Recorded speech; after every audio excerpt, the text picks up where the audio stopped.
lagi itu nuduh. Saya berkali-kali menyontohkan, kalau ada orang kafir, orang yang tidak bersyahadat 70 tahun, kemudian dia bersyahadat sekali saja di akhir hayatnya, itu kata Allah, qulil ladzina kafaru iyantahu yughfar lahum ma qad salaf. Katakan ke mereka yang kafir, jika dia mau bersyahadat, itu masa lalunya diampuni semua. Sehingga kedahsyatan kalimat ini luar biasa. Orang yang kafir 70 tahun saja, barokahnya la ilaha illallah ini, dosanya bisa diampuni semua.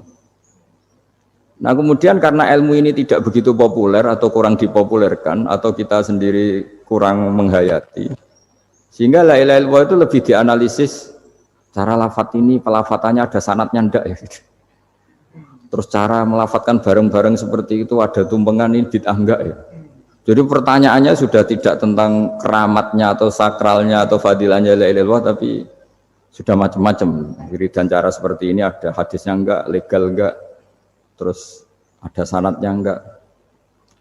Jadi saya mohon semohon-mohonnya untuk teman-teman yang di Al-Iman itu harus ngaji ya. Ngaji itu nanti kamu tahu cara mandang sebuah ibadah atau perilaku atau apa sajalah tahu. Karena al-ilmu yurisul ahwal, ilmu itu bisa mengilhami cara pandang. Dulu yaitu saya ulang lagi, ketika zaman Hindia Belanda, karena pemerintahnya Hindia Belanda itu ulama-ulama keras sekali, sejelek-jeleknya ulama itu yang datang ke Umarok. Tapi setelah era Mbah Hashim, era sampai Mbah Maimun, itu mereka peduli sama Umaro, sama semuanya sama-sama warga Indonesia yang ingin melihat Indonesia yang lebih baik. Sehingga banyak ya kakak saya sendiri pernah wakil bupati, terus putra Mbah Maimun wakil gubernur. Ini teman saya Ki Hafid ya bupati. Semenjak itu terus, dan itu nggak lepas dari cara pandang. Yaitu cara pandang diantaranya adalah cerita tentang Nabi Musa yang Allah tetap peduli sama Fir'aun. Sehingga tetap didakwai Nabi siapa? Musa. Dan posisi Musa datang bukan memanggil. Ya, cuma kayak sampai sekarang tuh belum pernah ke kantor bupatinya Pak Hafid. Karena kadang-kadang orang terus curiga mengajukan proposal jadi agak repot. Ketemu bupati itu sialnya kiai kan mesti pikirannya orang bupati ini nyangoni, kiai ini disangoni itu. Itu terus kayak kita fakir miskin itu. Jadi makanya saya itu belum pernah datang. Tapi alhamdulillah karena beliau berambisi menjadi wa khairul umara mayatuna babal ulama. Jadi datang tapi sangat ambisius ingin mengalahkan ulama karena dia kalau datang statusnya lebih tinggi. Ya tidak apa-apa ini tawaduk tapi niatnya agak begitu tawaduk. Jadi datang. Makanya saya kemarin Yusuf Mansur pas datang Pak Ustadz Yusuf Mansur saya datang harus sekali saja. Kalau kedua kali ribet. Karena kalau beliau datang dia punya status tawaduk. Lama-lama yang didatangi jadi takabur. Saya jadi yang ahli neraka dia ahli surga. Saya akan rugi dong. Hanya rugi gue kehilangan teh, kehilangan kopi dia. Beliau berstatus tawaduk, saya berstatus takabur kan repot. Makanya saya berharap jangan datang lagi. Karena jadi repot itu jadi repot kan. Padahal saya kalau disuruh datang ke Jakarta kayaknya ya berat. Selain sibuk juga takut ganggu saya itu. Jadi saya sering ke Jakarta tapi ya tadi jarang ya. Biasanya nganggarkan waktu hanya pas saja tidak kurang tidak lebih. Biasanya ngajar di pondoknya Pak Kures itu di Baitul Quran ya. Hanya ngajar santri-santri itu. Nah, jadi pemahaman Quran dulu itu kata Imam Ghazali. Ini sekaligus karena ada Pak Ustadz Yusuf Mansur. Itu membaca Quran itu membaca, bukan bercerita. Kalau kamu membaca seperti ini, kunta qori'an, kamu pembaca. Pembaca itu yang mengambil pelajaran. Tapi kalau kamu hanya cerita, itu namanya kunta hakian. Sebenarnya Anda tidak membaca Quran, tukang cerita. Misalnya tadi cerita Nabi Musa datang ke Fir'aun. Itu kalau kamu hanya cerita, wah dulu itu ada orang namanya Fir'aun, didakwai Nabi yang namanya Musa. Ya itu namanya tukang cerita. Kalau kamu pembaca tidak gitu. Betapa baiknya Allah. Orang sengawur Fir'aun saja inginnya Allah masih ingin diselamatkan dengan mengutus Nabi Musa kekasihnya. Itu namanya kunta qori'an, kamu pembaca betul, bukan kunta hakian, kamu tukang cerita. Begitu juga seterusnya tentang Quran ayat-ayat seterusnya. Sehingga yang diharapkan dari pembacaan Quran itu memang kita sebagai ahli baca, ahli mu'tabir ya, ahli yang ngambil pelajaran, bukan tukang apa? Cerita. Sehingga dulu ketika Sayyidina Umar radhiyallahu anhu ketika membuka Baitul Maqdis atau Baitul Muqaddas dan diajak syukuran, pesta-pesta makan itu. Beliau enggak mau. Ketika ditanya kenapa engkau enggak mau? Alasannya itu langsung beliau baca Quran. Jadi saya punya sekian contoh. Saya ulang lagi, saya punya sekian contoh. Orang-orang dulu dengan Quran itu menyatu, bukan sekedar dihafal tapi menyatu. Sehingga bawaannya itu sudah Qurani, sudah Qurani. Saya beri contoh pertama Rasulullah SAW, nanti Umar kedua. Rasulullah itu pernah nggak makan sampai 3 hari. Terus ditanya oleh sahabat, lalu kekuatan engkau bisa hidup apa? Terus menghentikan al-aswadani, maksudnya itu tamar dan air, hanya makan kurma dan air. Tapi beliau nggak ketemu roti atau nggak ketemu nasi lah kalau orang Indonesia. Ketika hari ketiga dikasih makan oleh sahabat, dipotongkan kambing, kemudian baru makan 3 lukmah. Kira-kira ya 3 asupan nasi, berhenti. Padahal sahabat yang lapar sama dengan Rasulullah itu membayangkan Nabi itu sampai kenyang, sampai apa. Tapi ketika ditanya, seperti ini pun nanti ada hisabnya. Walatus alunna yauma idzin anin naim. Jadi acara makan-makan gini itu nanti ada hisabnya. Nabi nangis. Akhirnya sahabat nggak jadi nerusin makan. Jadi ketakutan orang dulu sama ketika Sayyidina Umar dijak pesta ketika memenangkan Baitul Maqdis itu. Inna wa ta'ala ayyara qauman. Allah itu mengkritik sebuah komunitas kaum karena apa? Adhabtum thayyibatikum fi hayatikum dunya wastamta'tum biha. Kamu adalah orang-orang yang jatah nikmat kamu sudah kamu habiskan di dunia. Adhabtum itu kalian habiskan jatah kenikmatan kamu di dunia. Wastamta'tum biha, kamu di dunia sudah berpuas-puas. Maka jatah Anda sekarang di akhirat habis. Sehingga Sayyidina Umar enggak mau pesta-pesta karena takut jatah nikmatnya habis. Kata beliau terus astabqi thayyibati, akan saya sisakan sisi-sisi kebaikan saya supaya enggak habis. Torong Jawa itu aja dientek-entekno biar jatahnya masih. Sehingga di dunia kiai itu ya meskipun saya akrab bupati, akrab mungkin wakil gubernur, saya itu ya jarang ketemu. Karena kalau orang Jawa bawaannya ketemu ya makan-makan, guyon-guyon. Nak keterusan ras mlebu swarga. Makanya saya pastikan Pak Yusuf Mansur ke sini tidak akan saya jamin, biar aja, biar jatahnya masih. Jadi ini bukan karena saya bakhil, biar jatahnya masih. Ya, jadi itu ilmunya kiai. Nah, efek dari ilmu ini dahsyat. Kalau Anda berpikir tentang nasib Anda di akhirat, nanti bawaannya juga tidak akan mudah menyalahkan orang lain, tidak akan menghakimi orang lain karena sibuk dengan dirinya sendiri, tapi tidak dengan makna egois, tapi makna orang baik itu siapa? Orang yang sibuk dengan aib pada dirinya, dengan kekurangan pada dirinya, saking sibuknya mikir aibnya sendiri, tidak sempat mengoreksi aibnya orang lain. Itu awal ilmu. Ilmu itu tidak dimulai dari larangan. Kalau larangan karuan, tidak termasuk ahli surga orang yang suka mengadu domba, tidak termasuk orang baik yang cari kesalahan orang lain. Itu namanya pelarangan. Tapi ilmu itu di atas nahi, di atas pelarangan itu. Kamu punya kesadaran bahwa kamu itu yang penting selamat dulu, jangan memikirkan orang lain. Dengan makna bukan egois, tapi dengan makna supaya tidak menyalahkan orang lain. Nah, saya termasuk ya boleh dikatakan kiai lah, yang paling fanatik bahwa semuanya itu harus dimulai dari ilmu. Ya saya ulang lagi, dimulai dari ilmu. Nah, dari sini kemudian saya berharap Indonesia menjadi damai, menjadi baik. Itu bukan karena kita baik-baik banget ya, tidak mungkin kita ada nabi, tapi karena sudah sibuk dengan memikirkan kesalahan diri sendiri. Sehingga misalnya kita baca Quran, Rabbana dzalamna anfusana, lalu kita langsung ingat betapa hubungan kita dengan Allah itu harus ikrar dulu, merasa zalim dulu, merasa salah dulu.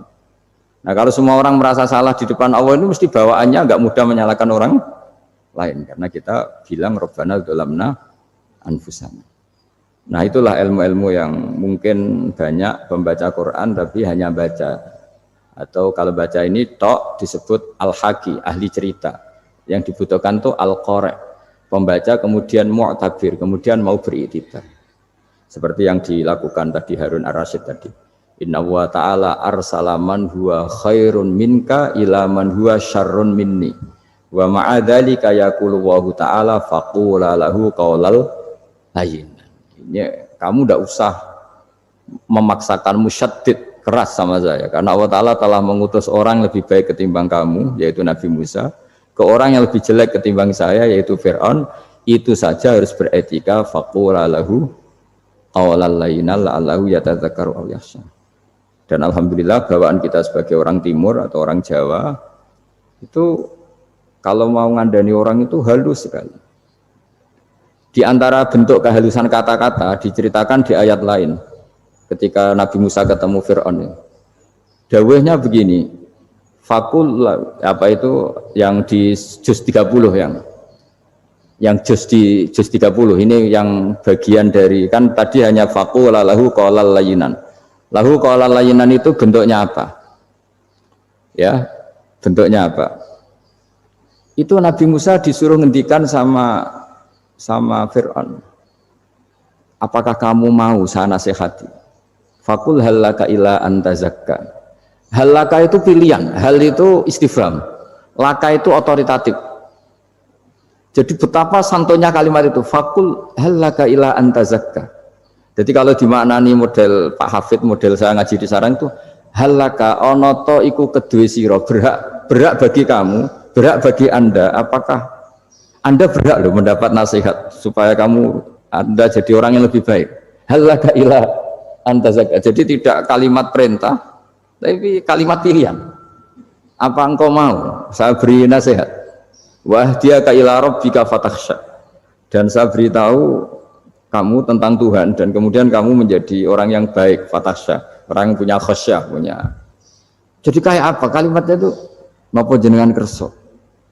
Itu kalau orang Jogja, orang-orang daerah-daerah yang pernah nyuguhi tamu itu kan, ayo makan-makan. Itu kan kayak tamunya itu kelaparan. Masa Pak Yusuf Mansur kelaparan? Tidak mungkin kan. Masa Ustaz terkenal kelaparan kan tidak mungkin itu. Monggo, napa jenengan ngersakno? Karena bisa saja tamunya itu tidak kerso, mungkin karena darah tinggi, mungkin karena takut dianggap fakir miskin, macam-macam kan orang tidak. Itu kalimatnya itu halaka ila antazakka. Kayak apa indahnya dakwah. Halaka ila antazakka itu ada kata laka itu ya terserah jenengan mau enggak. Wa ahdiyaka ila rabbika fatakhsha. Nah, itu yang disebut membaca. Kunta qori'an la hakian. Anda benar-benar membaca Quran, bukan sekadar pencerita.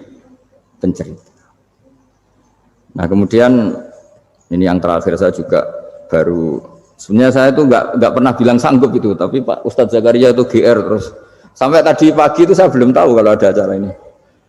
Ya karena saya kiai, jadi kalau kiai itu kan ingatnya sama Allah saja. Kalau sama manusia itu rontok-rontok lali gitu. Itu bukan memaksa, ya memang lupa.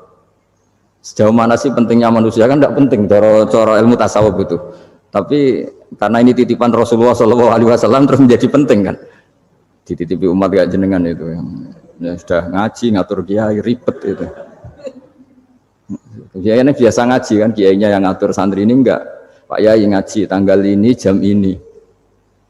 Itu kan mengabaikan semua aktivitas kiai. Padahal jam ini mungkin saya punya jam. Mungkin jalan-jalan atau ngaji atau mutolaah atau munajat, gara-gara Pak Zakaria ini kan terus Mas Tamam ini yang provokasi. Harus ngaji di jam ini, tema ini. Saya itu kalau ngaji ditentukan tema itu, ini memang saya agak keras di bab ini. Itu kayak ibarat gini loh. Saya ini dokter, kemudian ada orang yang sakitnya itu jantung, terus bilang ke saya, Pak dokter sembuhkan kukul saya. Wong penyakit ekstrimnya itu jantung, kok bila disembuhkan apa? Kukul. Kan gak penting, sembuh tidak sembuh, kukul itu kan gak penting, jerawat itu. Kiai itu tahu kesalahan paling fatal manusia itu akidah. Jadi kadang-kadang mintanya ilmu yang tidak akidah, yang gak penting. Jadi kadang-kadang kiai itu ya digurui betul kalau di Indonesia itu. Misalnya, ini tidak nyindir loh, memang marah betul kalau di bab-bab seperti ini. Tapi ini biar jadi ilmu masif, ilmu yang general. Saya ulang lagi ya, Anda jadi dokter, tahu pasien Anda ini penyakit jantung kronis atau sudah fatal lah sudah. Terus orang itu bilang, Pak Yai, itu Pak dokter, tolong obati kulit saya supaya tidak jerawatan. Kamu bilang ini orang aneh enggak? Aneh kan? Nah, kiai juga gitu. Saya sering itu ada orang mau haji gitu. Gus doain saya jadi haji mabrur. Pernah belajar haji, Pak? Dereng. Mungkin enggak orang belum belajar nyupir terus kemudian minta didoain, Gus saya mau nyupir doain selamat. Nyupir aja enggak bisa kok minta doa selamat. Harusnya urutannya kan belajar dulu baru minta doa. Tapi kali ini aliman bener ngajaknya akidah dulu, ahli sunnah kan. Nah itu bener karena akidah itu hal yang prinsip memang harus. Kalau kebetulan nggak bener tak revisi betul. Untungnya kok temanya bener. Jadi saya mohon ke seluruh orang-orang yang mau ngaji ke kiai itu tema itu biar yang milih kiai supaya tahu prioritas yang harus benahin. Jangan tema yang kita yang milih, jangan-jangan tema yang kita pilih itu tidak mendesak atau tidak penting. Ini bukan apa-apa, ini saking ingin baik saya ya, keinginan baik saya supaya dulu zaman sahabat ya gitu. Kalau ada pertanyaan salah sama Nabi dibenerin, cuma Nabi terlalu bijak. Cara benerin tuh enak. Kalau saya karena tidak Nabi saja ya agak-agak kasar kan. Kalau tidak Nabi tidak wajib bener terus. Yang wajib bener terus itu Nabi. Saya beri contoh. Ya. Nabi itu ngendikan tentang kiamat. Kiamat itu dahsyat, mengerikan gini-gini. Kalau pikirannya orang kampung itu begini. Nabi ini aneh.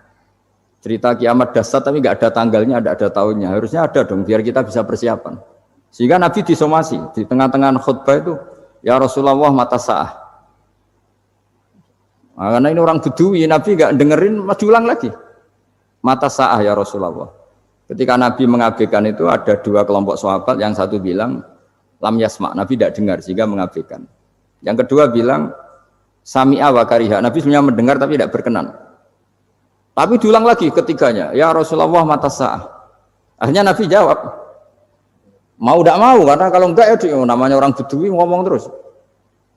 Nabi balik tanya, ya karena cara berpikir dia kalau kiamat itu jelas kapannya kan bisa persiapan gitu. Paling enggak pas mau kiamat, terus pas ngaji Quran, apa kan bisa persiapan itu. Akhirnya Nabi balik tanya, ma'atatalaha. Kalau kamu berani tanya kiamat, lalu persiapan kamu apa? Ya terus orang itu bilang masyhur tuh ma'adatullah kabira sholatin wala siyamin wala kadza wa kadza walakinni uhibbuka. Saya sebenarnya tidak punya persiapan ya Rasulullah, cuma persiapan banyak puasa ya enggak, banyak sholat enggak, tapi saya mencintai engkau. Masyhur itu jadi hadis paling legenda almar'u ma'aman ahabba, sebagian disebut anta ma'aman ahbabta. Ini kata semua sahabat yang di masjid. Si Bedui ini orang paling dibenci sahabat. Karena mengganggu Nabi saat khutbah, tapi akhirnya ini menjadi orang paling dicintai sahabat karena barokahnya itu hadis itu keluar secara terbuka almar'u ma'aman ahabba. Sebagian riwayat yuhsyarul mar'u ma'aman ahabba. Nanti orang akan sowan sama Allah bersama orang yang mereka cinta. Itu sahabat-sahabat fama farihu ba'dal Islam farahahum bihadal hadis. Mereka tidak pernah senang setelah masuk Islam sesenang hadis ini. Karena kita tidak perlu soleh-soleh banget, cukup menyintai orang apa? Soleh gitu. Makanya saya sekali bilang itu ya kadang-kadang saya jadi orang alim itu ya rugi. Ruginya tadi. Misalnya untuk menjadi orang alim kan harus hafal Quran, ngaji Bukhari, Muslim, Ikhya. Ternyata pengumuman kedua orang nggak bisa apa-apa. Gelombang kedua para pecinta waduh itu kan repot ya. Jadi kita yang jadi orang alim susahnya bukan main. Ternyata disaingi pengumuman kedua dan para pecintanya. Wah itu kan. Akhirnya ketemu orang-orang nggak jelas tadi tapi nah itu ya termasuk farah dalam Islam, farhatul aibin. Jadi senang itu di Islam itu ibadah. Ya qul bi fadlillah wa bi rahmati fa bidzalika falyafrahu. Senang itu diperintahkan Allah. Saya itu sering di kamar kadang itu nyun sewu kayak gatelan gitu, apa itu. Ya agak kukur-kukur terus merengut saja malu. Malu saya itu dilihat Allah kok kayak agak ridho itu malu. Ya kayak tadi lah, kamu dikasih rumah gratis, kemudian pas yang ngasih datang, kamu kelihatan cemberut itu yang ngasih kan mangkel. Jadi dikasih gratis masih cemberut. Sama hubungan kita dengan Allah itu semuanya dikasih gratis. Makanya tabassum, senyum itu ibadah. Kita yang nekuni ilmu hadis. Betapa hebatnya Nabi ngendikan, kalau kamu tidak bisa ibadah yang berat-berat, cukup ibadah senyum. Kadang ngendikan tol qati wajhin, kamu cukup berwajah yang indah, yang menyenangkan. Tabassum, senyum. Kalau kamu tidak bisa membalas jasanya orang yang ngasih, minimal kamu senyum, lihat minimal kamu kelihatan senang. Gitu. Makanya senang itu sudah ibadah. Dan sekarang orang untuk senang aja susah. Karena bawaannya nuntut orang lain supaya kayak keinginan dia, bawaannya nuntut, ribet. Kalau gitu ya ribet. Makanya saya bilang al ilmu yurisul ahwal. Ilmu itu diperkuat. Nanti yurisul ahwal, ilmu itu akan membentuk Anda. Dulu beberapa raja itu ya mau luhur karena jadi raja, punya apa saja. Tapi punya penasihat ulama, itu ya nasihat itu sederhana. Ada seorang raja tanya ke kiai, gimana dengan semua kerajaan saya? Wah, padahal dia punya apa saja. Jenengan miskin sekali, itu kerajaan seluas ini. Kok bisa aja? Terus ditanya sama si ulama tadi, andaikan Anda di padang pasir, kemudian kalau tidak minum segelas air itu mati, apakah Anda akan membeli segelas air ini dengan semua kerajaan Anda? Oh iya, pasti apapun saya lakukan untuk mendapat satu gelas air. Terus la tafrah bimulkin la yusawi syarbatamain. Kamu jangan bangga dengan kerajaan yang nilainya itu enggak sebanding dengan segelas apa? Air. Akhirnya raja itu mikir, saya tidak jadi raja bisa hidup. Tapi kalau enggak minum air mati. Berarti penting satu gelas air. Akhirnya lama-kelamaan ini anggap kerajaan itu biasa, ternyata enggak sepenting segelas air. Ya seperti kita lah, misalnya orang enggak punya alpat itu enggak malu. Tapi kalau enggak punya celana itu malu. Kamu mau punya alpat tapi enggak punya celana? Kan enggak mau. Yaitu ilmu. Ilmu itu yurisul akhwal. Ilmu akan melahirkan satu perilaku. Jadi kalau ilmu Anda mantap, pasti syukurnya juga mantap gitu. Ya makanya saya termasuk kiai yang selalu mendorong pentingnya ilmu. Bahkan kata Sufyan Ats-Tsauri ngendikan saking pentingnya ilmu ada kata fa'lam annahu la ilaha illallah, dimulai kata fa'lam. Dan saking pentingnya ilmu itu setiap nabi itu status permanennya itu hanya satu, mengajar. Rabbana wab'ats fihim rasulam minhum yatlu 'alaihim ayatik, membacakan ayat-ayat Allah sampai wa yu'allimuhumul kitab, mengajarkan kitab wal hikmah. Bahkan Allah sendiri wasofa dzatahul aliyah bi annahu al-muallim. Yaitu Allah ngendikan Ar-Rahmanu 'allamal Qur'an. Jadi betapa hebatnya pengajar. Allah sendiri mensifati dirinya itu Ar-Rahmanu 'allamal Qur'an. Allah itu Maha Rahman yang mengajarkan Quran. Di surat Iqra juga disebutkan Iqra wa rabbukal akram alladzi 'allama bil qalam. Jadi Allah mensifati dirinya sebagai pengajar. Kayak apa pentingnya mengajar? Karena al-ilmu yurisul ahwal. Ilmu ini melahirkan satu sikap. Pernah ada orang hartanya itu habis karena ngobati ibunya.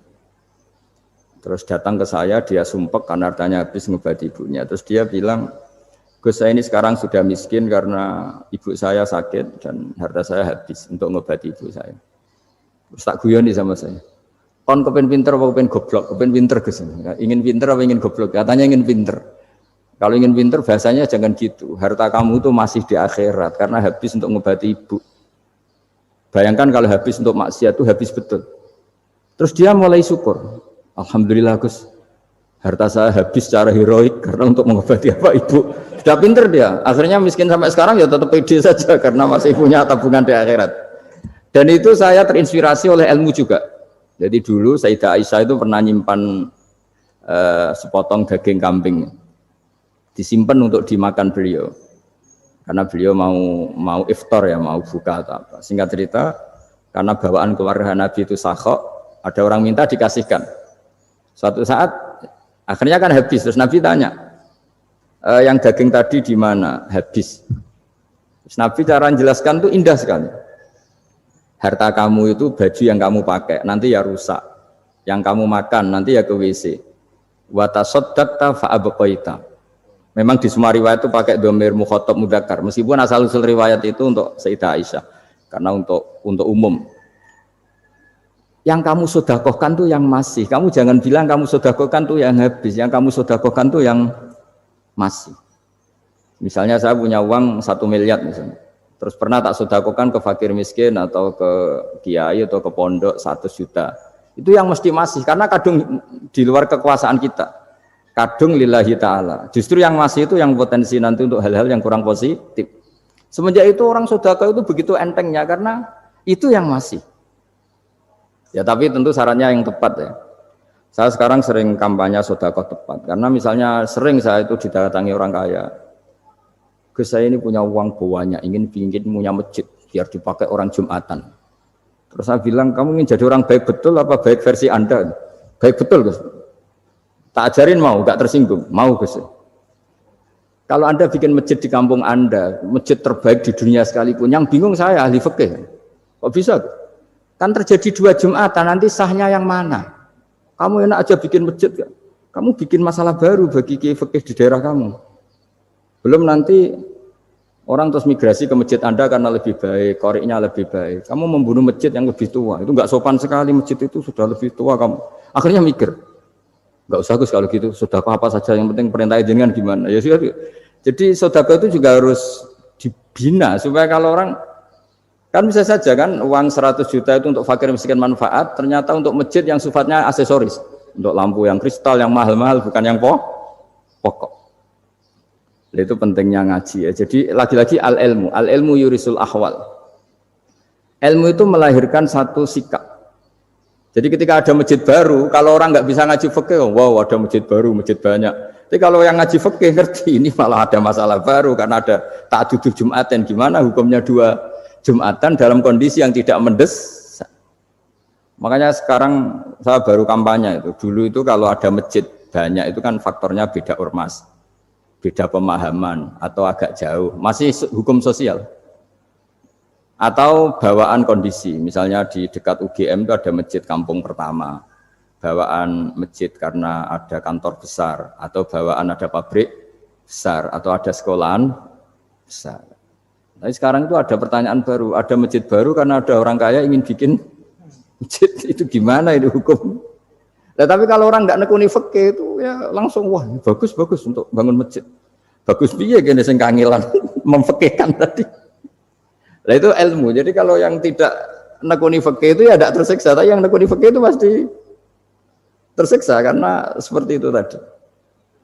Ya jadi saya mohon di antara cara kita dakwah secara damai itu dimulai dari Rabbana zalamna anfusana. Itu dipakai Nabi, di redaksinya diganti dengan makna supaya kita per individu matur Allah apa ini zulam tu nafsi zulman kabiron katsiran. Nah bawaannya orang mengaku dolim, mengaku salah itu kan sudah tidak sempat mikir salahnya orang apa lain. Dan dari sini kemudian dia jadi orang yang tawadhu, yang ubudiyah, yang macam-macam. Sehingga Nabi ini bukan dianggap ya, pasti penjelas terbaik. Terus Allah meredaksikan wa ma tuqaddimu li anfusikum min khairin tajiduhu indallah. Apa saja kebaikan yang kamu sudah berikan untuk Allah sampai akhirat itu ya pasti kamu temukan di akhirat. Terus yang terakhir saya beri contoh orang peminta-minta, sa'il. Itu Sayyid Ali Zainal Abidin kalau ada orang minta-minta terus dikasih, misalnya dikasih ya 100.000 atau 50.000 atau 10.000 sesuai kemampuan yang memberi, itu marhaban biman hamala zadi ilal akhirah.